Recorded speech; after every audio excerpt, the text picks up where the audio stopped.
from LP Savani Riverside School, Krupali Hund.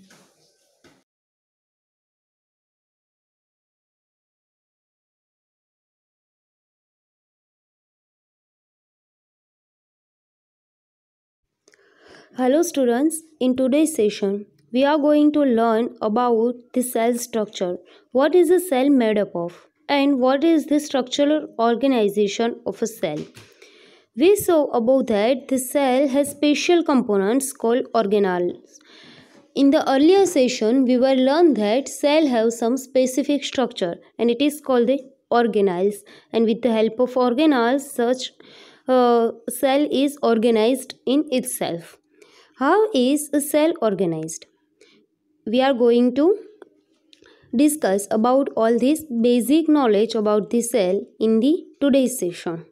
If we study a cell under a microscope, we would come across three features in almost every cell. It means these three features will every cell have: plasma membrane, nucleus and cytoplasm. It is the basic three components of the cell. All activities inside the cell and interactions of the cell with its environment are possible due to these features. Let's see how. 5.2.1 Plasma membrane or cell membrane. You can say cell membrane as a plasma membrane also. This is the outermost covering of the cell that separates the content of the cell from its external environment.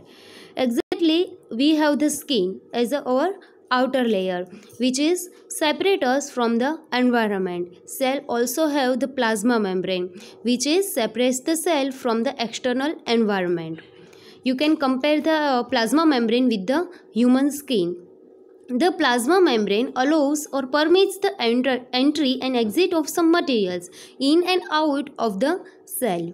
Suppose we are assuming that nose is allowed to enter all the gases, but it will accept the oxygen only. It will not accept the rest of gases because it will give allows to have selectable molecules only. Exactly like that, plasma membrane allows permit the entry and exit of some particular materials only in and out of the cell.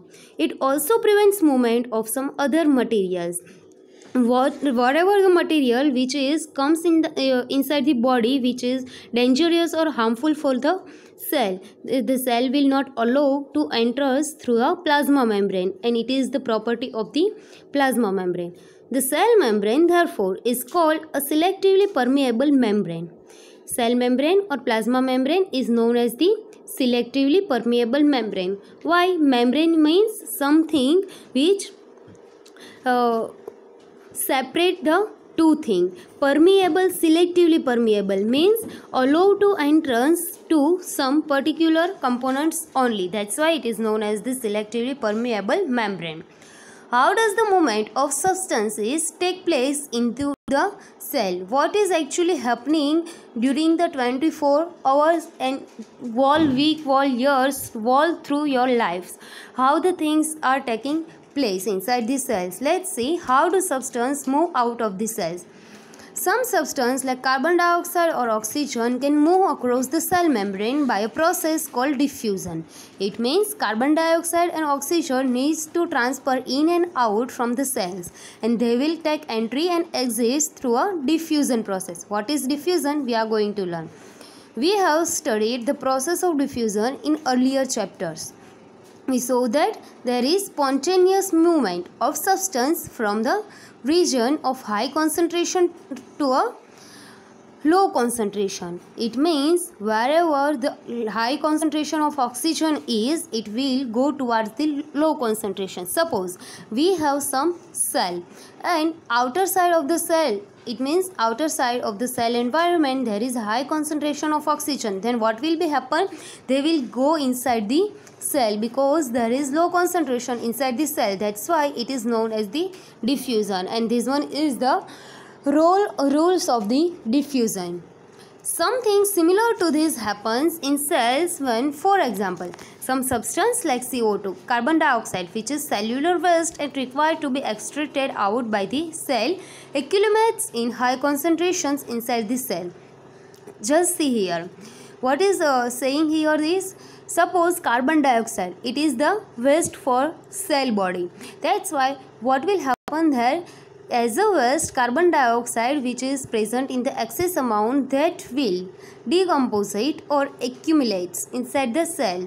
That's why concentration of carbon dioxide will be increased inside the cells, and then after, when it will get higher than the outer environment, it will go outside. In the cell's external environment, the concentration of CO2 is low as compared to the inside.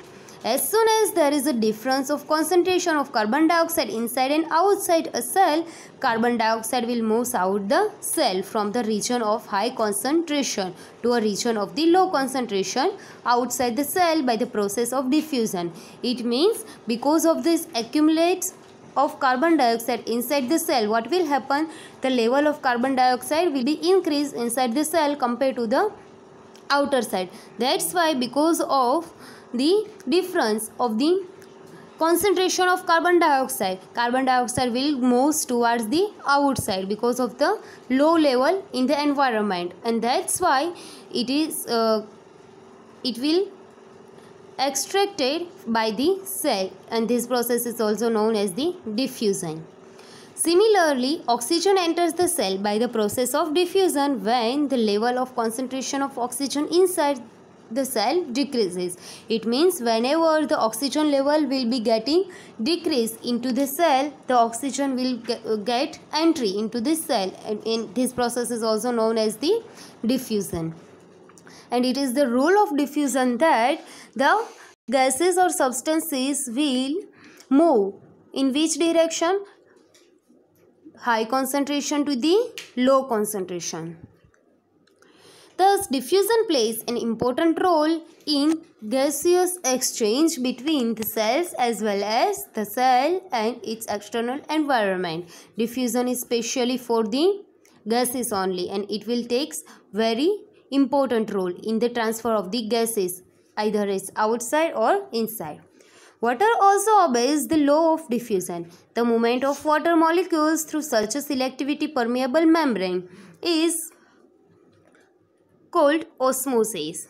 In the cases of gas, we will learn the term diffusion, but in the cases of water, we are going to go with osmosis. When water will get transferred, we are going to prefer the osmosis word. And how it is happen? Let's say the movement of water across the plasma membrane is also affected by the amount of substance dissolved in the water.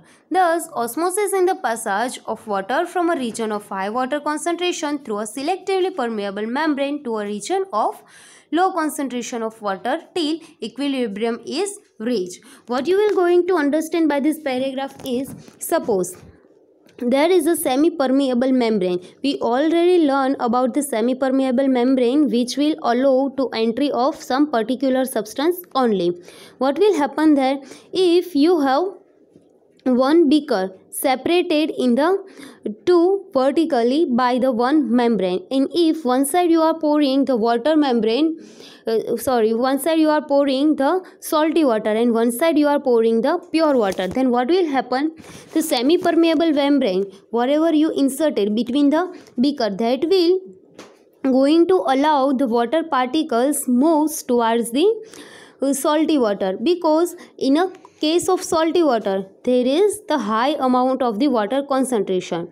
And if you are not able to understand by this example, then just see that it is the very simple funda.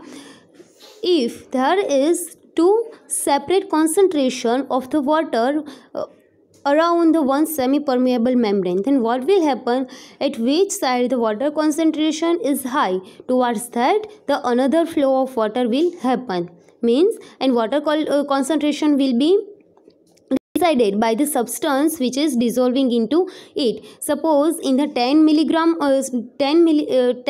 of the water you are dissolving the 5 milligram of salt, and in the case B, in the 10 ml of water you are dissolving 1 gram of the salt, then concentration of the first water sample will be higher compared to the concentration of the second salty water. What will happen if we put an animal cell or a plant cell into a solution of sugar or salt in the water?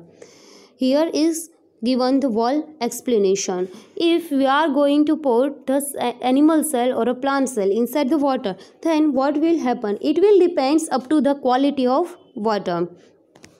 Here is some information, but before it, let's see something about the cell.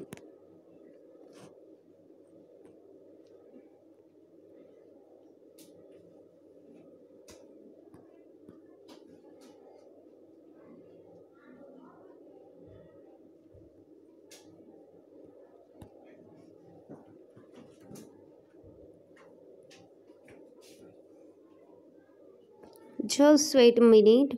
I'm going to explain you all the thing regarding cell and how gases are taking exchange in the cell with the help of semi-permeable membrane called cell membrane or the plasma membrane. Just see here we have this cell. Suppose this one is our plasma membrane. You can see here very clearly. Suppose it is our plasma membrane, then what will happen?